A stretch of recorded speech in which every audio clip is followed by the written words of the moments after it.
রোজা অবস্থায় নামাজে দাঁড়াইছে, আসরের সময় ওই সময় মালিকের নামাজের সময় পিঠে হাঁটায় ফেলাইছে। আমাদের কি অপরাধ? প্রতিনিয়ত এত ছাতা দিতে দিতে আমরা গেলে অসহ্য হয়ে গেছি। কুমাইয়া কাটটা তারপরে তরমুজের সব তছনছ করে দিয়ে গেছে। রমজানের শুরুতেই বাজারে তরমুজের চাহিদা তুঙ্গে, কিন্তু ভোলার বোরহানউদ্দিনে তরমুজ চাষিরা এখন চাঁদাবাজদের আতঙ্কে দিশেহারা। প্রাণের ভয়ে কাটাতে হচ্ছে ভরা মৌসুম। তরমুজের মৌসুম শুরু হতে না হতেই তরমুজ চাষিদের উপর দুর্বৃত্তদের হামলার অভিযোগ উঠেছে। ৭ মার্চ রাতে উপজেলার গঙ্গাপুর ইউনিয়নের তেঁতুলিয়া নদীর চরশরীফিয়ায় দুর্বৃত্তরা চাঁদা না দেওয়ায় চাষিদের উপর হামলা চালায়, ছিনিয়ে নেয় ১৫ লক্ষ টাকা ও মোবাইল ফোন।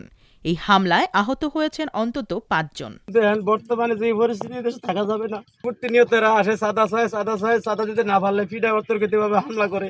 গতকালকে একদল লোক আসে আমাদের এখান থেকে সবাইকে জিম্মি করে মালিকের পিটাইছে। মালিক রোজা অবস্থায় নামাজে দাঁড়াইছে, আসরের সময় ওই সময় মালিকের নামাজের সময় পিঠে হাঁটায় ফেলাইছে। আমাকে জিম্মি করে ইয়া থেকে টঙ্গের থেকে সবকিছু মোবাইল টাকা পয়সা যা ছিল মালিকের তরুণ যাইছে, টাকা আনছে ১৫ লাখ না ১৬ লাখ টাকা, সব টাকা নিয়ে গেছে লুট করিয়া। আমাদের কি অপরাধ? প্রতিনিয়ত এত ছাতা দিতে দিতে আমরা গেলে অসহ্য হয়ে গেছি। দেখেন আমাদের এই তরমুজ গুলা দেখেন কি করছে, দেখেন এই পাশে কিচ্ছু নাই, সব নিয়ে গেছে গা।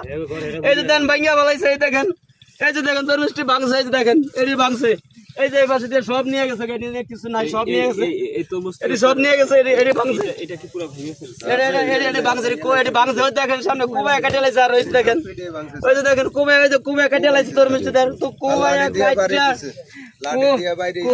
কুবায়া কাটটা তারপরে তরমুজটি সব তছনছ করে দিয়ে গেছে গা। ইমন কবির এরা এই ৫-৬ জন আগে কয়েকদিন পর ছাতা দেয়, ছাতা লয়ে যায়, ছাতা দিতে দিতে কয়েক ফিট দেওয়া হয়ে গেছে।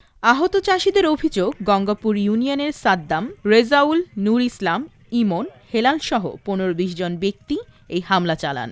তারা কয়েক দফায় তরমুজ চাষিদের কাছ থেকে চাঁদা আদায় করেন। পরবর্তীতে আবারও চাঁদা দাবি করে না পেয়ে আরেক দফা হামলা চালায়। একদিনের মধ্যে আমরা চাঁদা দাবি করে আমরা দিতে না পারার কারণে আমাদেরকে গতকালকে শহরে যায় ২০-২৫ জন দেশের থেকে দেশীয় অস্ত্র শস্ত্র নিয়ে যায় আমাদের উপরে হামলা করছে এবং আমাদের টাকা নিয়ে গেছে ১৫ লাখ টাকা। পুলিশ বলেছে এ ব্যাপারে এখনো কোনো অভিযোগ আসেনি। অভিযোগ পেলে তদন্ত করে ব্যবস্থা নেওয়া হবে। অভিযোগ এখনো পাইনি, পেলে আমরা আইনগত ব্যবস্থা গ্রহণ করবো। বিষয়টা আমরা উদ্দেশ্য করে দেখবো, অপরাধী যেই হোক তাকে কোনো ছাড় দেওয়া হবে না।